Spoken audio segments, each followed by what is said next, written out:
Welcome to Avent on Planet. I'm your host, Joel Avent. Thank you for joining me in this never-ending quest to learn how to teach better. Today on episode 114 of the podcast, we are on the road to better teaching, and that road is taking us straight to church with Dr. Erica Avent, Assistant Professor of Elementary Education here at the University of Mississippi. Erica and I, our paths have crossed in a number of different ways, and you're going to learn about those in the episode. We won't rehash them here. But right now, we're colleagues, and during some collegial conversations around Guyton Hall, where the School of Education is primarily located, we had a conversation where the context of churches came up, and some cool things that have happened in and through churches in our local community and throughout other communities around Mississippi. And I just want to share and want to have a conversation. And the title of the episode, Take Me to Church, like that Hoser song, Hoser, whatever, got in my head, and it's like the title's there, and now let's have the conversation and share it, and we got a cool title to share it under. So I'm not going to delay much more. It's a fun conversation. We get into it. This was recorded right before the semester started, so maybe we're a little slap happy because we're just so immersed in syllabi and whatever. But again, a great conversation, a fun conversation, the kind of thing that I like sharing here on the podcast. Also, if you're looking for other podcasts that I host or co-host, those can be found wherever you get podcasts, but one of them is called The Road to Better Teaching, where we share stories of educator development. It's the stories that we're sharing. The latest one is from Lauren Biondo that just came out on Monday. But those stories parallel the process that we use here at the School of Education to develop portfolios, which really in the portfolios, we're asking our students to define these moments of growth. And in finding these moments of growth, really, they're stories of their development. And so we wanted to share them on the podcast, again, so others can hear about these stories and kind of honor. Let's honor the growth that folks have had. So far this semester or this year, we've shared Madeline Pruitt's episode on her little science lesson on sinking and floating. And then Lauren Biondo's shared something with teaching a student that was learning English, how to read. And so again, cool stories of educator development, and we're always going to be sharing more of those on that feed. And then also the Teaching Math Teaching podcast, where if you're a math teacher educator, it is a place where you can get advice and expertise on learning what does it mean to do this work of teaching math teachers, but then also hear about some of the work that folks have done. So the latest episode of that one was from Kate Johnson from BYU, who's not only a professor of teacher education and math education, but also talks about her role as an associate editor and as an author, and just those different aspects of her life as a teacher of math teachers, and getting, again, to hear advice and expertise on what does it mean to take on that role of a teacher of math teachers. So that could be a math coach, could be a math ed professor, all that sort of stuff. Anyway, if you're looking for other content, those are out there. Anywhere where you get podcasts, that's the Teaching Math Teaching Podcast, Road to Better Teaching Podcast. And then, hey, you selected Avent on Planet. And so thank you for taking the time and hitting play. It's a very personal experience, the fact that you would choose to hit play, and we won't take it for granted. So without further delay and not wanting to use up any more of your time, here's my conversation with Dr. Erica Avent, Assistant Professor of Elementary Education here at the University of Mississippi. That's Green Bay Packers stock right there. I am so ready for this. This is an NFL owner talking to you. Oh, okay. Here on the Avent on Planet podcast. So welcome to Avent on Planet, Erica Avent. Thank you. I'm so glad to be here today. Really? Yes. Awesome. This is going to be fun. I can tell already. The energy is there. This is going to be fun. Well, this conversation has taken a while, and I'll take the blame. No blame needed. No, it's my fault.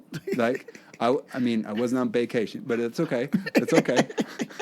Technically, you was on a vacation. Oh, actually, I just got back from one. That's right. So, but Dr. Avent, I think about how long we've known each other for a while. I mean, we've known each other for quite some time now. We have, and in several different capacities also. Like, we have known each other as just educators, district and university. We've known each other as parent and a teacher. Yeah. And then you were my instructor, then you were on my committee. We have several touch points. Yeah. So yes. So Dr. Avent, let's reel it back, because we'll give some context to our listeners out there. And again, welcome to Avent Planet. And it's should have been here a long time ago, and it's my fault. But here we go. So your current position is you are assistant professor of teacher education. That is correct. Here at the University of Mississippi. That is correct. Where did it start on your road to teaching? Oh, wow. So my road to teaching had several detours, bumps, bruises, and hurdles. Basically, I started out at the University of Mississippi as a biology major, miserable biology major. And I had the good fortune to shadow a doctor who had a 13-year-old on his caseload that was giving birth. Wow. And it was a eye-opening experience for me, because I work with several different organizations with community service and everything with students and stuff. And I remember being in that situation thinking, something has to give. There has to be a moment at some point in time that someone reached that student. And so I struggled with it, is education for me? Push come to shove, I switched my major and added on elementary education, and have been running ever since, going through 4 degrees to get to Dr. Eric Avent, but going through multiple districts throughout the state of Mississippi just to make sure that, my teacher cred is there. So it's not that I'm a good teacher with just students that are affluent or students that are on grade level. I can teach students that are not on grade level. I can grow students that are coming with deficits. I can do everything from affluent districts to struggling districts. So making myself a well-rounded educator to meet the needs of the children of Mississippi. Did that for 18 years in K-12, everything from a teacher assistant, shout out to teacher assistants, I have so much respect for them, to a classroom teacher, to a intervention coordinator, to an assistant administrator, to a district level administrator, and transitioned to the university where I got the opportunity to work with students in a program here on campus, and it reinforced with me that I am supposed to be teaching. That program was great, loved it, but I needed to be in a classroom. And so when this opportunity came that I could be in a classroom and not only teach, but teach others to be effective educators and broaden that reach and my scope, I had to take advantage of it. Yes. Well, and and we talk about like your role as a classroom teacher that you had my son Noah as a student. And when I talk about, this is about learning how to teach. Avent Planet is about learning how to teach better. One thing that I've heard over and over again from the other podcasts that you were on, the Road to Better Teaching, talking about folks that were seen by their teachers, and you saw Noah, you're like, he doesn't care. Like his hair's all, his clothes don't match. And he's going. I mean, he doesn't care in a good way. Make that. He doesn't care in a good way. He's there to get the work done. Yes. And he's he doesn't care about being popular. Hey, let's get to work, guys. Let's get on this problem. Let's do this work. Yes. Because we're supposed to be doing it together. That's what the instructions were. Let's do it. And versus that might be am I going to be uncool? And he doesn't care. The fact that you saw him and that's, when I talk about learning how to teach better, do you see those that you're teaching? And you saw my son. And I want to say thank you for that. Oh, man. Wow. That give me chills because literally that's why I do it. I think that every student wants to be seen. And so that's what I'm there for, to help them to be seen, but also to help them to activate their voice to be heard. And so Thank you. I appreciate that. Wow. Yeah. Well, and I think too, like over the course of getting to know you, through through being my son's teacher, but to working through our programs, to being here at the university, is like hearing about all the great things that you have done. And one of the, like, I remember that mentorship program you had at OIS and working with students and like the dividends that had. I mean, and then now seeing that kind of stepping into your work now, and it's cool. It's cool to see like the story of that. So anyway, just again, glad you're here. Glad you're here. All right. So we're talking about, talking a little bit about church a little bit. So we had a little, so this was your first year Yes. in your current role. Yes. And we had a little thing we called tea time, TE, teacher ed time, where we got folks together that were maybe newer to the department, thinking about, promotion and, promotion and tenure stuff, and like just making sure that there's not like little questions.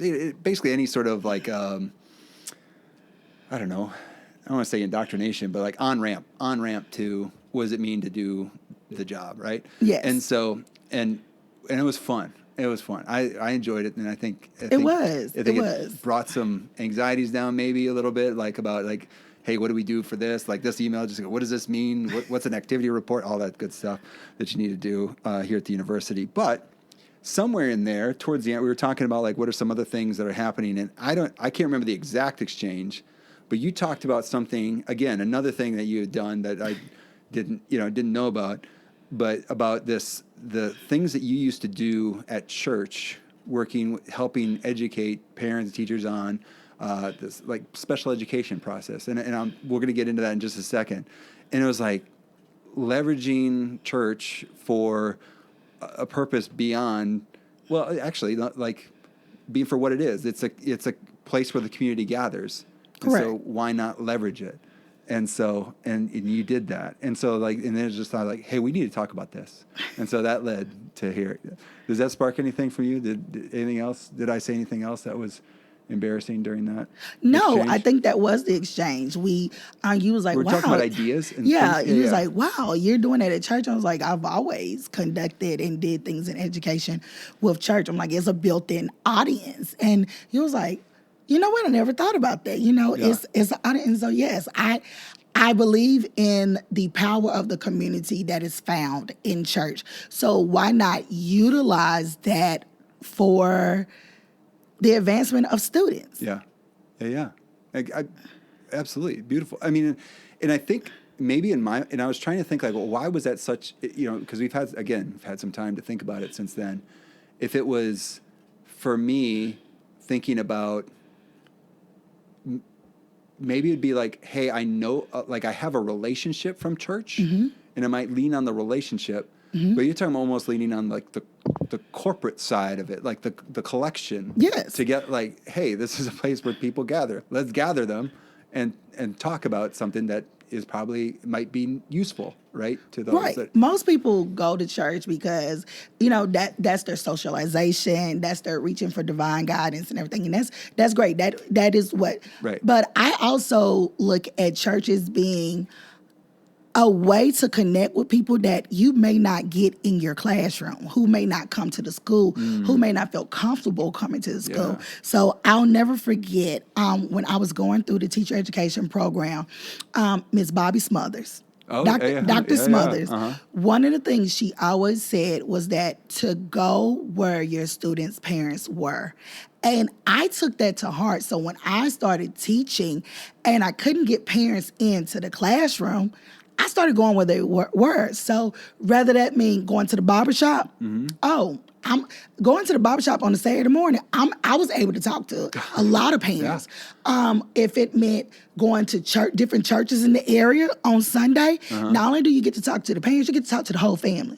So you're talking with the parent, you're talking with the grandmother that they may be living with, you're talking with the uncle that is invested in them, you're talking to the pastor that's invested in his flock and saying, hey, I would love to come out of school and this is that and other. So, and you're making community engagement, you're stimulating that. But even in that atmosphere, I remember when I transferred to a very affluent district, and I was like, okay, still not getting parents. I go to the basketball games. I'm having parent conferences at the football games on Friday night lights. Students, I never forget, I had a student ask me, so what are you doing this weekend? And I was like, oh, I don't know. And I don't know, probably going to stay. I was like, what about you? And he was like, oh, no, just want to check in. And I remember hearing him walk out in the hallway and tell some of his friends, hey, we're in the clear, y'all. She's not going to the Grove this weekend. So we're in the clear. Because I'm holding parent conferences in the Grove. Yeah. So I'm meeting you where you're at. I need you to know that at all times of the day and night, days of the week, I'm going to reach out to strengthen this partnership with your parent. So the church is a great way to do so. Parents are not on guard at church. In the grand scheme of things, parents are sending us the best that they have. Mm-hmm. They're sending us the best that they have. They're gifts to the world. Right. So when they're summoned, and I like to say, when they're summoned to the school, there's a little, angst of, okay, what has he or she done now? Because in their eyes, and I didn't realize this till I had children myself, it makes you feel like your best is not good enough. Mm-hmm. And so if you've heard that with teachers calling you to the school in second grade and third grade, I taught sixth grade for the bulk of my career. By the time I have you as a parent in the sixth grade, you're just standoffish. You don't want to, you're not even answering the phone. You're looking at a ring and you're hitting silence on it. So when I interact with you on a Sunday at church, you're on a high. Mm-hmm. You know what I'm saying? You're in a good mood. Oh, yeah. You've had some music. Right. Yeah, maybe a donut. I mean, and you're thinking to yourself, oh, all right, so she goes to church. And you're thinking, okay. You're thinking, oh, she interacted with my son and she's this and that, And I talked to the pastor and said, hey, I'm going to be just talking with parents. And so he's like, oh, yeah, she's an educator. So it puts the parent at ease. So when I started having those conversations with you, you're feeling like, you know what? She wants what's best for my son. Mm. This is not an attack on me. It's not an attack on my parenting. This is her reaching out to me. And so I realized that parents are at ease at church. So I was like, well, you know what? Let me utilize church for other things.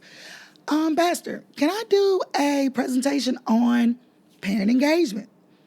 Let's talk about, everybody wants to be engaged in their child's educational life, but a lot of parents don't know how to be engaged. Right. And so it was like the ABCs on parent engagement. And so little things like looking at the student handbook. Yeah. Making sure that you know your student handbook. Like the policies and procedures. Yeah, policies and procedures. Because, we say policies, but policies and procedures get you on technicalities. Yeah. So you need to know that.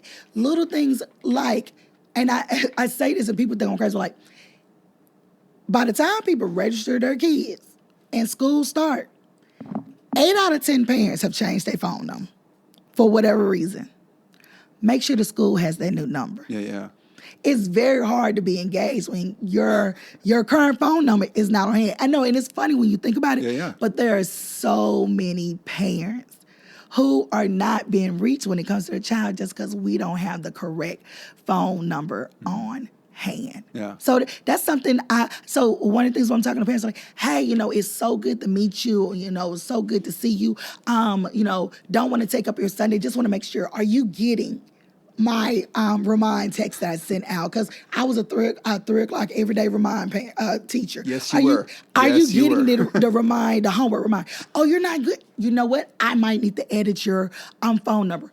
I'm going to call you on Monday during my planning period to make sure not only I have your correct phone number, but I want to make sure that the office has it correct in their system, because we want to make sure that we're sending important information out to you. Yeah. No, it makes me think, like, so the church I go to, they say, like, to reach people no one's reached, we need to do things people aren't doing, versus, so, like, flip that around. So, like, at the schools, to reach parents we're not reaching, maybe we need to do things that we're not, that we aren't normally doing. Think about how much time is spent on, like, what hours to have open house or, like, stuff like that, versus, like, it doesn't matter. Like, it's still, like, there's, like you're saying, that there still might be, like, where do we go that we can talk to parents and make those connections? It works for the parent, but it also works for the student. Because guess what? And especially in the African-American community, on Sunday, you're going to be at church. You're going to be at church, you're going to be with your mom, and you're going to be with your grandma, you're going to be with your family at church. And so let me tell you what you can't do at church, because let's be honest, kids know when they doing stuff they ain't supposed to be doing. And it's easy to cut up at school, and then when I call and say, I don't know what she's talking about, you can't do that in church. So when we're at church, and because I'm talking with you, hey, how are you doing? That's great. And I was like, I'm so glad I saw you. I was actually going to give you a call. And the parents like, give me a call. What's going on? Miss Amy, because, I done built that relationship from church. Yeah. And I was like, well, Jacob, why don't you tell your mom about Wednesday? So then the kid is looking like, because then this is about it. Do I lie in the church, or do I tell the truth? Start the rumbles. And you've been conditioned that you need to tell the truth. So it's like, well, da-da-da. You know what I'm saying? And literally, I follow up with, I said, you know what? That happened on Wednesday. We came in Thursday and Friday, had a great 2 days. So that's why you haven't heard back from me. But I said, I appreciate how he self-corrected himself. Guess what you don't have? Any more problems? Because on Sunday, this parent had to hear in the house of the Lord that their child wasn't doing what they were supposed to be doing. Well, and also, I mean, and again, we can talk about it here, like, to be in a place where the reason why you're there is that you're not perfect, Right. Like, hey, I know I'm not perfect. I know you're not perfect. I know the kid's not perfect. And we're going to make mistakes. But how do we love on each other? And how do we try to keep doing better? And, like, now we're figuring out that together in this conversation. I mean, that's pretty good. I mean, it's like, how do, and then also too, you're going back to your other conversations. Like, how do you engage with what's going on? So, like, I'm helping you figure out how you can better love on your kid through school stuff, because I know more, because I'm in it. I'm in the system, and I can help. I can help there. But you know your kid better, and so now we take those two assets, put them together, and now we've got a powerhouse there, and that's awesome. And most pastors, they want their congregation to be engaged with the schools. They want their congregation to be engaged in community things. So I found traction in sending things to pastors like, hey, can you share this with your church? Can you post this on the church bulletin? Can I post this in the church Facebook page? Or things like, hey, Pastor, I don't know if you know about this bond that's going to be voted on. Can I speak during messaging just to tell parents if some of them may have some questions, or let them know about an interest meeting that's going to be coming up so that they could come to get information. Yeah. It's a way to relay information. And working hand in hand with pastors in area churches and communities that I teach in, I've been able to relay information to parents who they may not have gotten. You know what I'm saying? We like to think that everyone take home a flyer to school, but every kid don't take what they need to take home. Yeah. Every parent may have saw the flyer but didn't see why this was relevant to them. And so to have somebody who can just really just explain it, and there are some who just like, if the pastor is allowing her to speak on this in church, this must be something that I need to know. Well, and it reminds me of, like, the verse, is it 1 Peter 4:10, use the gifts been given to serve others? Yes. I mean, you have a gift, and so, like, well, what gift are you going to be using in church versus, I mean, like, like the logical thing for a teacher, you could teach Sunday school. Well, but I'm also knowledgeable about the district. I'm also like, there's some other gifts I have that I can come and bring to the plate. And I think that's just, it's thinking more broadly about how can we serve each other, right? Correct. If COVID taught us nothing else, is that we have to get out of this pigeonhole of traditional education of the parents come to us. That is not the case in the world that we live in now. Like the traditional thought of everybody gets up and they go to work and they work from, people work from home. With rising childcare costs, there's so many different things that's changed how the world is. And so we're going to have to change how we communicate with parents. Think about it. Prior to COVID, we never used video conferencing to reach out to parents. Yeah. We never utilized it. But COVID hit, and we was like, bam, we should start utilizing that. That's right. Why was we not been utilizing that with the parent who couldn't get off of work to come to the school, but can put in and take their 30-minute break and can have the video conference with you? So it's the same concept. Maybe parent can't get off to get to school by 5 o'clock. This is pet peeve of mine. 5 o'clock for back to school night, because they work in Memphis. Yeah. So getting back by 5 o'clock for back to school night is not feasible for them. But you know what? Going to the church and letting parents know, hey, I'll be able to meet with you on Sunday if you would like to. Da-da-da-da. I can have a conversation with you on Sunday after church if need to. Yeah. I mean, is changing the way that we've done things in the past. Yeah. Well, and also I would imagine too, the relationships you had with colleagues at your school, and then people are like, well, my kid's in this person's class, and like, and be able to maybe even like ease or like, hey, just talk. You could talk to them. Like we can arrange for you to talk. Like I would assume there's like you have the relationship, and now you can like almost commutative property transfer that relationship to some other teacher and be like, hey, here's how you can contact them. Here's how you can get in contact. Like this is when they're talking about this is what they're talking about. Like, and just easing some of those anxieties about having conversations. Oh, it does. Like when it was like, how do you get him to do this or her to act like this in your classroom? They're receptive to da-da-da. I can get them. I was like, you know what?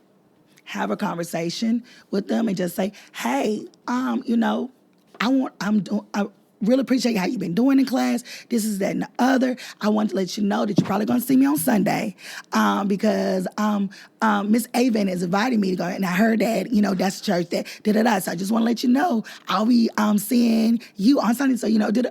But it's a game changer. Yeah. Guess what I can't do Monday through Friday? Yeah. Cut up sideways in your classroom because I'm going to see you on Sunday.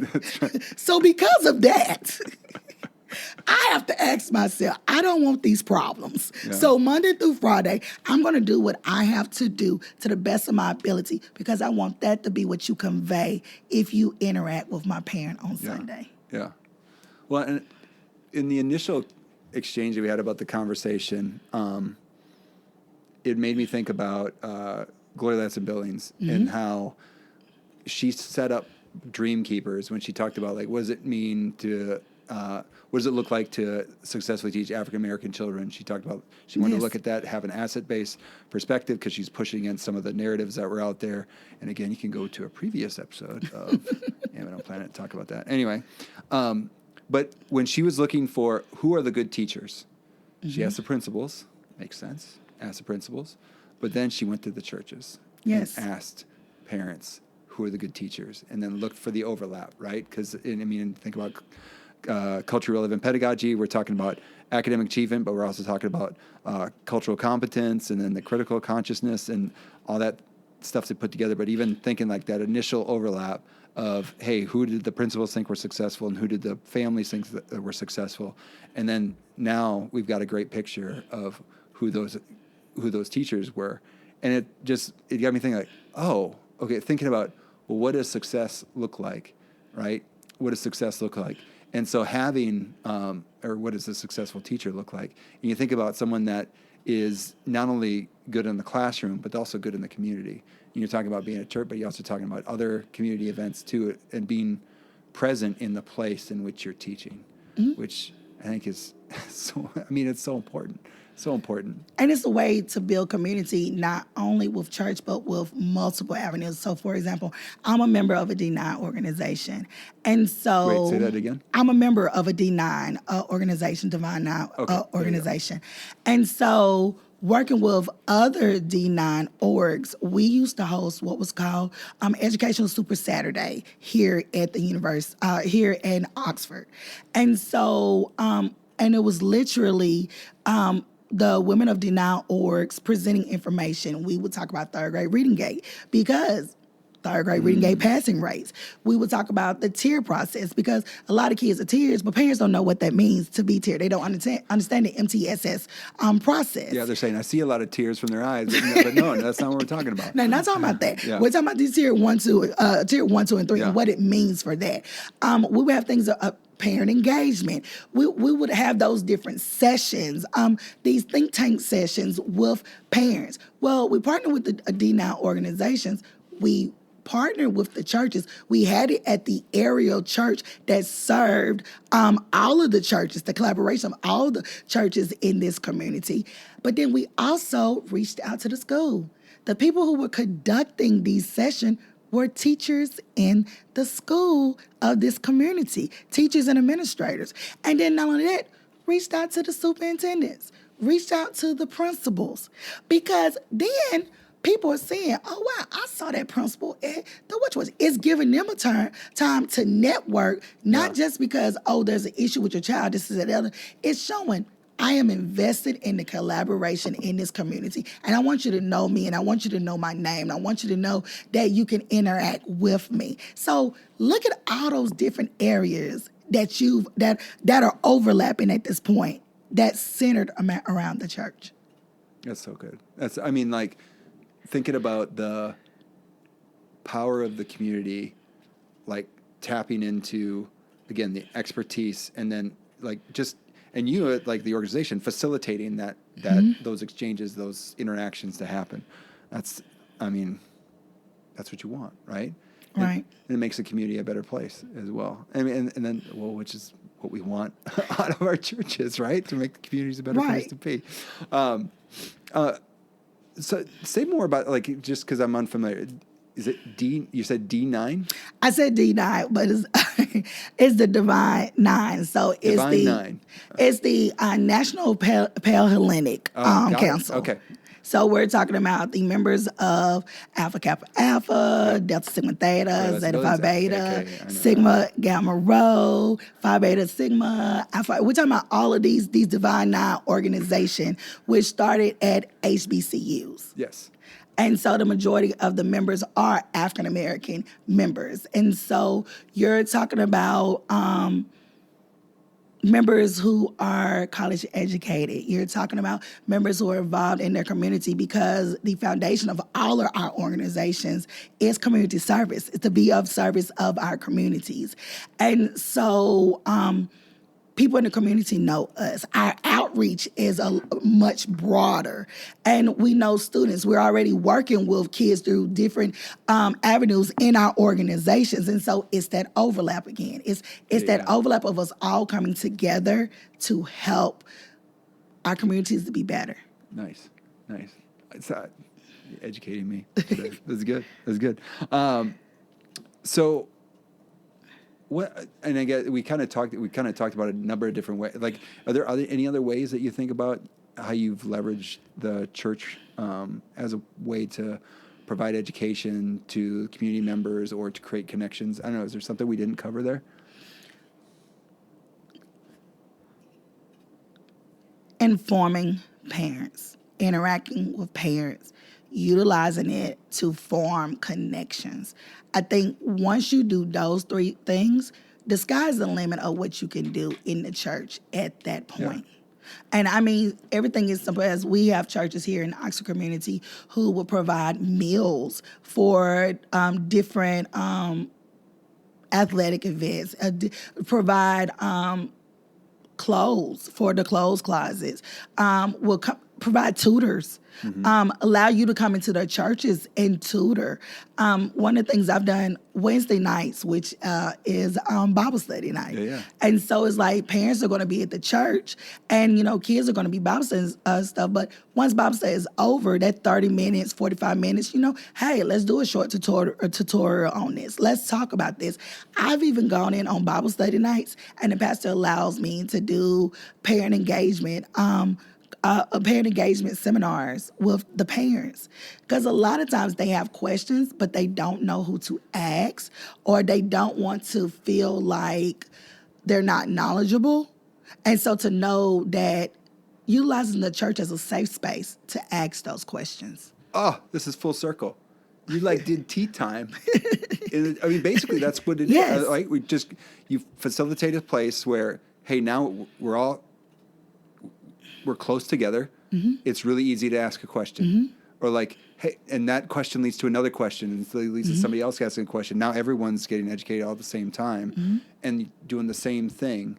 Like, hey, how do we create a space where now they're creating the relationship, but now when something comes up where, they're talking about a referral, they're talking about a 504, they're talking about all these jargony words that come out, educators just start spilling them out, versus like, well, what does that actually mean? Like what is it, like in Oxford, they do standards-based grading. Well, what does this look like? Like, see, there's this grade and there's this grade, but why is it this grade? Because it doesn't average out. Well, it's not supposed to average it. Like, how does that even work? And even to have like, hey, let's just have a quick conversation. Now, not only is someone knowledgeable about it, but that someone is knowledgeable within their network. They can then share that. Not only, hey, here's what I know about it, and if you want to know more, here's this other person you can, now that I have this relationship with, I can go talk to. The power of connection. Power of connection. It's amazing. Been doing some listening to some podcasts talking about church, and like a lot of times when people talk about church, and like they're talking about a building, and I can think from this conversation, people can see like we're not actually talking about a building. We're talking about what they actually is supposed to be, which is a gathering of people. Right. It's a gathering of people, and it's a relationship, and we're designed to be in relationship. And so design a relationship to help us love on each other, and it's a beautiful thing. It is. That is good. Awesome.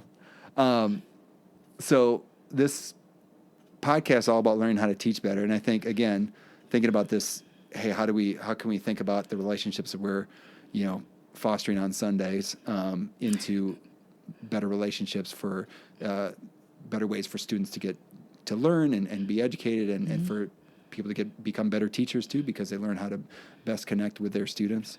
But also thinking about this podcast is we think about what are the good things that we're learning about how to teach better. So what is the best thing you've learned lately to help you teach better, Dr. Avent? I'm not going to say that I learned it lately, but it has been constantly reinforced. Relationship building doesn't stop in K-12. And I say that, like it's built, done. Right, Yeah. right. I say that because if you look at the relationship between the educator and their students, it's real strong in those elementary grades. Like it's real tight. And then once we get to secondary, we'll be like, oh, they're older, they're bigger, they're growner, they don't need, what I'm saying? And then, right. They're just taller third graders. That's all it is. Yeah. And then by the time they graduate, it's like, oh, they graduate high school. They don't need all of this, that. Well, no, they're just 13, 14, 15, 16 graders. Like, it's just another year in their life. Right. Students, regardless of what age they are, people, regardless, which is why they go to church, for that connection, they need a connection. They need to feel like someone is invested in them. And as a college professor, I try to instill in my students, I only want you to win at life. Yeah. I am here to equip you with tools to win at life. And the way you win may not be how others are winning. And that's okay. Yeah. Yeah. Because especially in college, with the onset of social media, students are bombarded with so many things of what they feel like they should be doing at this moment and how their life should be at this moment. And people say, oh, you'll be fine. You're a good student. You're this, you're that, da-da-da-da. But sometimes somebody just needs you to be invested in them. Right. They just need to feel like you give a damn. Quite frankly, that's what they need. Yeah. And so rather it be me having a conversation of, hey, just want to check in with you. This is not normally like you to, to feel like somebody noticed that I'm just off of my A game. This isn't me. Or, having those hard conversations with them, like, just want to make sure that this is a true reflection of your work, because I don't feel like it is. Yeah. And if it's not a true reflection of your work, what is this reflecting? Yeah. And a lot when my question that I ask students all over this campus, how's life? Because it's not enough just to say, how is class? How is your major going? This is that, another. We know as educators, everything impact the learning process. Right. You know what I'm saying? How's life? Mm-hmm. And when you ask a college student that, I don't care if they're a grad student, I don't care if they're a graduating senior, I don't even care if they're a doc student. You say, how's life? You get insight into that student. Yeah. So what I've learned, how's life gets me a lot farther with a student on a collegiate level than anything else. Yeah, that's good. I like that. I mean, that goes back to what I mentioned with, that you saw my son, right? And you're talking about how do you best see the people that you're teaching to this day? And that's good. I had a question that I asked a group of students that I was a guest speaker in a class, and I asked them what's a song that they would use to represent themselves at this point in time. And, there's a bunch of happy-go-lucky, kids. But then, like, it was close to finals, and all of a sudden, like, they started sharing some songs like, whoa, it's got a little dark. But it's also sometimes, like, I mean, again, just met some of these kids. Like, sometimes I want to be like, did you really mean that song? Is everything okay? Like, so, yeah, make sure. And the whole thing about continuing to build relationship, it's a continuous process. It's just like, if you said it about your own kids, you wouldn't be like, well, I know my kids. Like, I have to continue to keep knowing my kids because they're changing all the time and growing and whatever. And it's like you wouldn't stop that relationship building, and the same thing in the classroom. Like, we need to keep that up as well. All right. Thank you for sharing that. So, speaking of music, I've started this new segment. I call it like Album of the Episode. But I'm curious, and so I'll highlight an album at the end. And I've got my record player up there. I got Bruce Springsteen, Nebraska up there. Anything you're listening to right now that you would like to share, or even thinking about, like, what's a favorite album that you had that you put on and, like, would keep playing or something like that? So I'm a music person. Oh, yeah. I'm a band kid. I mean, I enjoy all music. So everything from instrumental jazz to country to trap rap. Like, I'm eclectic. So albums, I don't know, something about this ADHD, me getting through an entire album, it has to be fantastic. Like a tape back in the day. Come on. But if I had to say a song, I listen to this song every single day. Oh. It's Jill Scott's Living My Life Like It's Golden. There we go. I listen to it every single morning. Like, when I'm working in my gratitude journal, that is the song that is on repeat. So you listen to it over and over again? Mm-hmm. As I get ready for the day. So I get up, I do my gratitude journal, I do my meditation and everything. And then I have it on repeat as I'm getting dressed. As I'm getting my girls up to that's my thing. So before, when I go out in the world, I in order for me to pour into others the way that I do, I have to pour into myself. Yeah. And so that's what I'm pouring into myself before I go out into the world. Yeah. I'm living my life like it's golden. Yeah. I love it. And I like to hear that somebody else does that, because, like, I'll do that. I'll listen to a song over and over again, and it's like, I don't know, something about it, and like eventually, like, I get into like some sort of rhythm, but then that really throws off your Spotify statistics later on. Awesome. Anything to promote? I believe in the power of mentorship. No kidding. And so I really do believe in it. And so it's one of the core things of who I am as a professor and what I'm trying to do in education, which is increasing the teacher pipeline for teachers of color. And quite honestly, increasing the teacher pipeline for all teachers. You know, we are in a teacher shortage, if no one's told you. And so one of the initiatives that we're doing here at the university that we're trying out, we're testing is called EdSparks. And basically, it is sparking education in students. These are students that have declared education as a major, freshmen and sophomores, and we're trying to retain them till they get to their junior year. And so, which is when they enter our program. When they enter our program, because before then we don't have touch points with them. Yeah. And so they're seeing everybody else with these touch points in their major, this is that and the other. Yeah. And so they're thinking, oh, well, they're doing that over there, they're doing that. So we're trying to get these sparks, these touch points, to keep these students reclaimed so that they, by the time they get to us junior year, they're fully invested. And you know what? Hey, we got a theme going. It's like you're saying, we see you. Yes. We've acknowledged this decision. We want to encourage it. And how do we keep doing that? How do we keep that fire going? And that made you decide that you wanted to be a teacher. That's awesome. I love it. That continuing to promote. And also, too, then that also creates opportunities for others that maybe these events, like, I'm not a teacher. Can I come? Yeah. Right? And all of a sudden that other biology major might decide that, hey, teaching might be for them as well. You know what? It's that relationship piece. It's that connections piece. So we don't want to just start the connection when they get in our program. We're going to reach back and start that connection from when you enter as a freshman so that you want to stay and matriculate through this program. Awesome. That's so smart. Dr. Avent, Erica, thank you so much for coming to Avent on Planet. Appreciate you and your time, because I know it's a busy time because we're all preparing for the semester, but thank you so much. Well, thank you for having me. I greatly appreciate the ask. All right, there's my conversation with Dr. Erica Avent. So happy that she was willing to spend the time and to share those experiences and advice and her perspective on teaching. Again, having our paths cross several times, it's so fun now to have her down the hall, and we get to do this thing of teaching teachers together. So again, that's a nice perk of coming to work.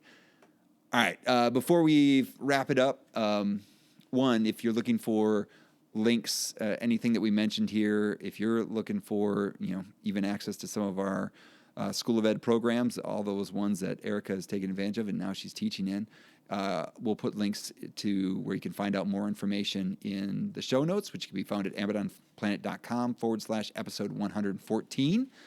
All right, let's get to the album of the episode. Album of the episode this week is a banger. It is from my favorite 4-piece Icelandic rock band, KALEO.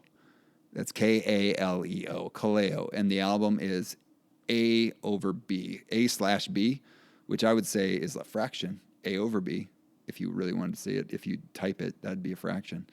Anyway, it is just cover to cover, beginning to end, a wonderful album. And it starts off with the song No Good, and you listen to it and it's like, oh, if you're in a bad mood, you'll instantly be in a good mood. Just nasty guitars that just and a bass drum just gets you going. And I remember the first time I heard No Good, and I was like, is this real? Like, and every now and then I'll get like when I heard the Black Keys for the first time. And so it's like, I think there's something about guitar, like just nasty guitar playing that is, just like, it's like the guitar is like singing, and there's something about it. There's a guy named Willie Porter when I went to Wisconsin, and there was a concert on the terrace. University of Wisconsin has a terrace overlooking the lake, and Willie Porter played. And he played the song called Jesus on the Grill. And it had like, he had one of those guitars with like, and I have no idea what it's called, but it's got like the silver, it's almost like a tambourine on top. It's like silver sort of thing. And the guitar, so maybe it rattles a little bit more. And he played this song called Jesus on the Grill. And I was like, the guitar sounds like it's singing when he's playing this song. Like it's another voice rather than just an instrument. And so, but voice is an instrument. Yeah, this gets confusing. Anyway, back to KALEO. Every single song on this album is one that I want to listen to, and that's what makes it a wonderful album. It makes it a pleasure. It was when I first got my record player. It was one of those like I'm gonna buy like, I don't know. There's some deal at Barnes and Noble or something. You buy 5, you get the 6th free or something like that. And this was and I was so happy because it was like.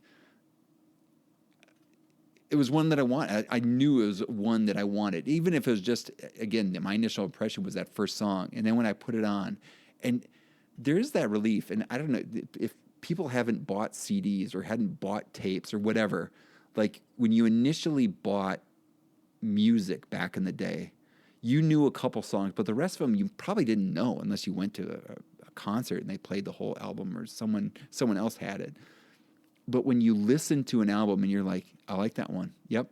Put that in the like box. Yep. Put that in like, ooh, don't like that one. Like, so you're thinking like, hey, if I can get like a C average on this, that at least 70% of the songs I like, that's a wonderful album. If it's even half, or even like half the album, I'd be like, okay, it was worth the money. But like this one, cover to again, front to back, cover to cover, whatever, every song is good, and it starts off with such a banger of no good. I can't stop saying banger, but it is like when you listen to it, if you have not heard it, I'm going to put previews in, I'll put the preview of the album in the show notes, AventOnPlanet.com/episode 114. We're going to put the preview to this album, KALEO's AB, in there, and you listen to the first few beats of No Good, and you'll be like, yep, that's one I want. That's one I want. And by the way, I looked it up on, I kind of pulled it up on Google to see, and it says 99% like this album. Why not? Again, your favorite Icelandic rock band, KALEO. All right, that's the album of the episode. Thanks again for all of you out there that hit play, that are listening this far. Thank you so much for taking the time to listen, whatever you're doing. I appreciate it. If you like what you hear and you want to support what we're doing here on Avent on Planet, you can go ahead and you can like it, you can review it, you can share it. All of those things are going to let others that are looking for similar material to find it. So we, again, appreciate all that people do to spread the word on this stuff. We're trying to put out good content, and then when people do that, and when people do share this stuff, that lets us know that, hey, that we're doing something that's good. So, in addition, you can subscribe to the Avent on Planet download, which contains teaching resources and updates from Avent on Planet anywhere on the website, AventOnPlanet.com. You go that says join the email list. Join that. It'll give you access to the download. We're reformatting the download, so it hasn't come out recently, but it will in the very near future. And again, looking to share resources and updates from Avent on Planet. If you're looking to interact, you can submit a question, comment, or suggestion to the mailbag by sending an email to joel@AventOnPlanet.com. In addition, I'm always looking for opportunities to work with those who are looking to lead people to love others through teaching. If you have an event or opportunity to share, you can either send an email to joel@AventOnPlanet.com or head to AventOnPlanet.com/about to fill out the request a call form. Thank you for spending time on Avent on Planet. Thanks to Erica Avent for sharing her time and expertise. Thanks to Matt Mifflin for the music in this episode. Thanks to KALEO for putting on an awesome album. And finally, thank you to all of you out there learning to teach better and be the good in the world by investing in the lives of others. This world is a better place because you have decided to use the gifts you've been given to serve others. Thank you for all that you do. Peace.